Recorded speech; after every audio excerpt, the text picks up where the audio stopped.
Lula fez reunião com deputados e, pasmem, falou que não queria fazer intervenção no Distrito Federal. Será? É mesmo? Mais um monte de outra mentira que esse sujeito falou. Como eu vou explicar pra vocês no vídeo, mas já sabe. Se inscreve no canal, deixa o like no vídeo, ativa o sininho para receber as notificações. Antes de entrar no vídeo, vamos para uma breaking news. Suzane von Richthofen foi colocada em regime aberto, ou seja, ela está cumprindo a pena, ela está presa, só que fora da cadeia. Você entendeu? É assim que funciona no Brasil.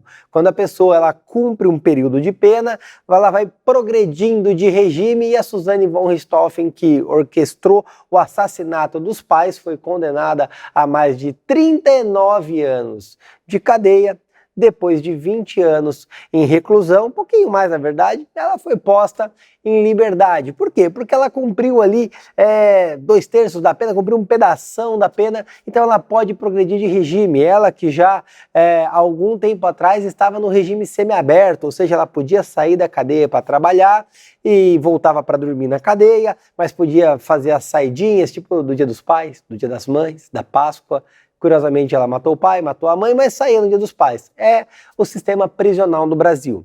A justiça foi beligerante com ela? Não, infelizmente é a lei. Só que qual é o problema de tudo isso? Assim como a Suzane, ela é um exemplo de tudo isso. Assim como o Nardoni saindo no Dia das Crianças, o grande problema não é a pena em si. O problema é o sistema do Código de Processo Penal, que trabalha a progressão de regime. Então, a pessoa ela cumpre um pedacinho da pena, ela pode ser posta em liberdade. A gente sabe que uma pessoa não pode ficar ali mais de 30 anos presa no Brasil. Depois ela sai automaticamente. Se você tiver curiosidade, procura o caso do Pedrinho Matador. O sujeito matou ali mais de 100 pessoas, foi condenado a centenas de anos de cadeia, ficou um pouquinho e saiu. E é isso que acontece no país. A Suzane é exatamente este exemplo. É o exemplo do que acontece no país. Agora ela é posta em liberdade, cumpre alguns requisitos, não pode frequentar bar, não pode frequentar balada, mas vai ficar circulando por aí normalmente como se nada tivesse acontecido. Ela foi ressocializada. 2 mortes, 2 vidas ceifadas, um crime brutal e simplesmente foi posta em liberdade. Aí você acha que a pena é adequada no Brasil? Primeiro vamos calcular, 6 a 20 anos por um homicídio, me parece bastante brando. Segundo ponto, progressão de regime inadequado. O que a gente precisa para resolver o problema? Primeiro, uma reforma do Código Penal, atualizar as penas para que as penas sejam um pouquinho mais rigorosas. Vamos concordar que 6 a 20 anos por um homicídio é um absurdo. Se a Constituição não permite prisão perpétua, não permite pena de morte, isso é outra conversa também, que pelo menos as penas sejam maiores, que altere também o texto legal para permitir que o tempo que a pessoa passe reclusa, encarcerada, seja maior e que as condições de progressão de regime sejam apertadas. Afinal de contas, uma pessoa que praticou um duplo homicídio, que capitaneou um duplo homicídio, um crime bárbaro, cruel, matou os pais a pauladas, vamos concordar que ser posta em liberdade por conta de cumprir não é adequado. Ela vai falar, mas eu cumpri o que eu devia com a lei. O que eu estou convidando vocês a fazer aqui é um debate. A lei é adequada? A lei está certa? Não me parece. É justamente esse o ponto e eu peço para vocês que comentem aqui embaixo. Se você acha que a lei penal está certa no Brasil, que o Código de Processo Penal está bom e que a progressão de regime deveria ser assim. Particularmente, eu acho que não. Tem que endurecer as penas, tem que modificar o Código de Processo Penal, diminuir as questões de progressão de regime, especialmente para crimes hediondos e crimes dolosos contra a vida. Esse é meu ponto. Agora, voltando em crimes também, mas mudando a esfera criminal e partindo para o colarinho branco, Luiz Inácio Lula da Silva, o criminoso mor, vamos concordar, né, o descondenado, na verdade, ele fez uma reunião com a bancada de deputados ali e ele disse, olha, senhores, eu não queria fazer uma intervenção federal no Distrito Federal. Será? É mesmo? Você acha mesmo? Ele que foi o maior beneficiado com aquela invasão, com aqueles atos lamentáveis que aconteceram no último domingo, ele que aumentou a sanha autoritária, nomeou um interventor que não entende bolhufas de segurança pública no Distrito Federal, ampliou o autoritarismo, o poder dele no Distrito Federal, pôde trazer consigo 27 governadores, uma grande gama de deputados, senadores da política brasileira, membros da imprensa passando pano para o petista, conseguiu ampliar a base dele por conta do arrobo daquelas pessoas no último domingo. Será que ele não queria? Isso particularmente me parece um tanto quanto estapafúrdio. Fica evidente que todo o movimento que o Lula pode fazer, onde ele aumenta o poder, posa de vítima, posa de democrático enquanto é um sujeito autoritário e aumenta o seu autoritarismo, naturalmente ele vai querer fazer esse tipo de conduta. Portanto, não há que se falar que ele disse que ele não queria fazer. Aí ele deu a seguinte declaração, dá uma olhadinha no vídeo. Tem gente que quando conta a primeira mentira não consegue mais parar de mentir porque é preciso justificar a primeira mentira mentira o resto da vida. E é o que está acontecendo nesse país.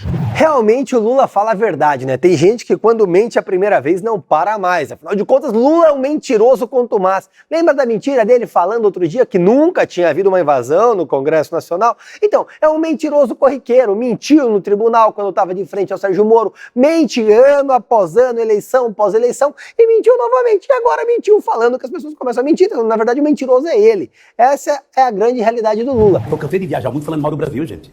Era bonito a gente viajar muito. Falar, no Brasil tem 30 milhões de crianças de rua, no Brasil tem 30 milhões. A gente nem sabia, tem não sei quantos milhões de abortos. Era tudo clandestino, mas a gente ia ser todo mundo. Falando em Lula, temos o protótipo de Lula 1989. Dá uma olhadinha no que o Guilherme Boulos fez em uma manifestação do MST na Avenida Paulista.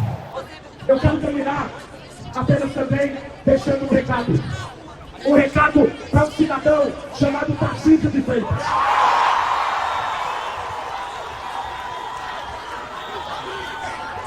Ô Tarcísio, você não tenta nem passe pela sua cabeça imitar o imponente.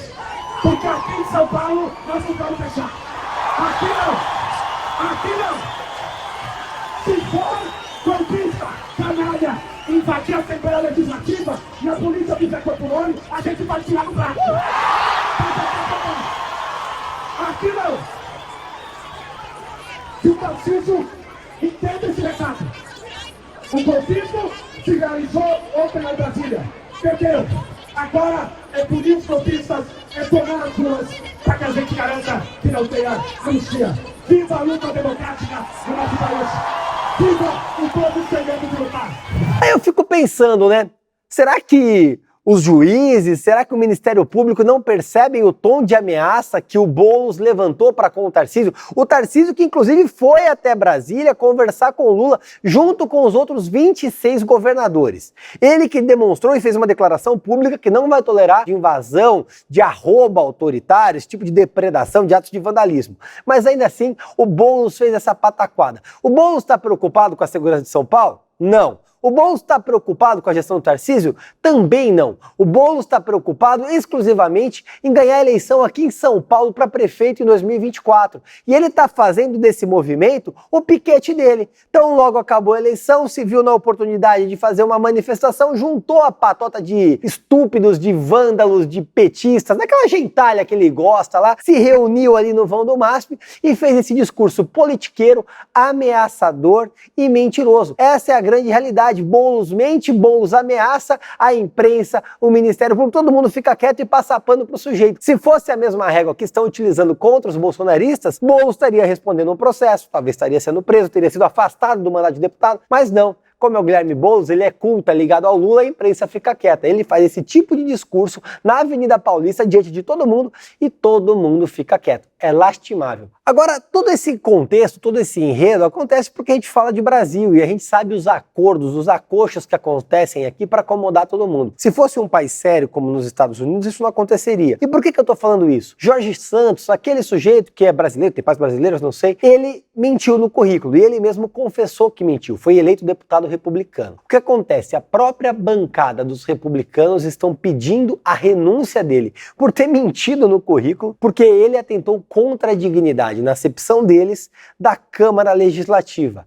Esse é o exemplo de um país sério, onde um ato imoral, um escândalo que eventualmente envolve o parlamentar, leva à renúncia. Aqui há um grande acocho e a gente vê o Guilherme Boulos fazendo ameaças. Essa é a discrepância, a diferença entre o Brasil e os Estados Unidos, entre a política partidária brasileira e americana. Aqui a gente vê, por exemplo, um ex-presidiário alocado na cadeira presidencial. E todo mundo acha isso bonito, acha moral. É como se ele fosse uma espécie de Nelson Mandela brasileiro. É lastimável. Por isso a gente vive o caos que nós vivemos. Tamo junto, um abraço e vamos processar tudo.